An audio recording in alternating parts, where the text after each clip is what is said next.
اعوذ باللہ من الشیطان الرجیم بسم اللہ الرحمن الرحیم۔ بھارت کے وزیر اعظم نریندر مودی نے 2 سال قبل اعلان کیا کہ پاکستان کو پانی کی ایک بوند سے محروم کر دیا جائے گا۔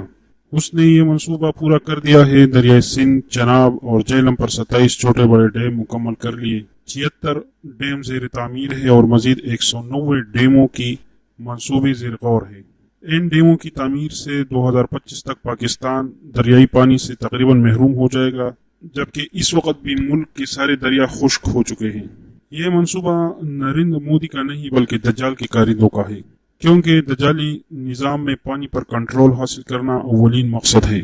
جس طرح زراعت کو اپنے کنٹرول میں لیا، بیج اب اس سے خریدنا پڑے گا، تخم سے پیداوار ناممکن ہے۔ جس طرح فارمی چکن کے انڈے سے بچے نہیں نکل سکتے، چوزے خریدنے پڑتے ہیں، اس طرح بیج کے لیے ان سے رجوع کرنا پڑے گا، ان کے محتاج ہوں گے۔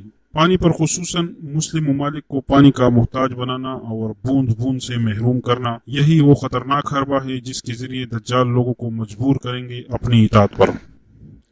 حالانکہ آپ صلی اللہ علیہ وسلم نے طریقہ بتایا بھی ہے، جب خوراک اور پانی کی قحط ہو جائے تو تسبیحات کے ذریعے مسلمان اپنی ضروریات پوری کریں گے، یعنی ان کو کھانا اور پینا غیب سے ملے گا۔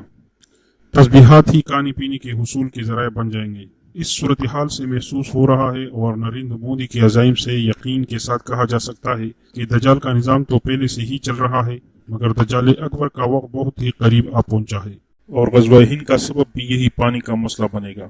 والسلام۔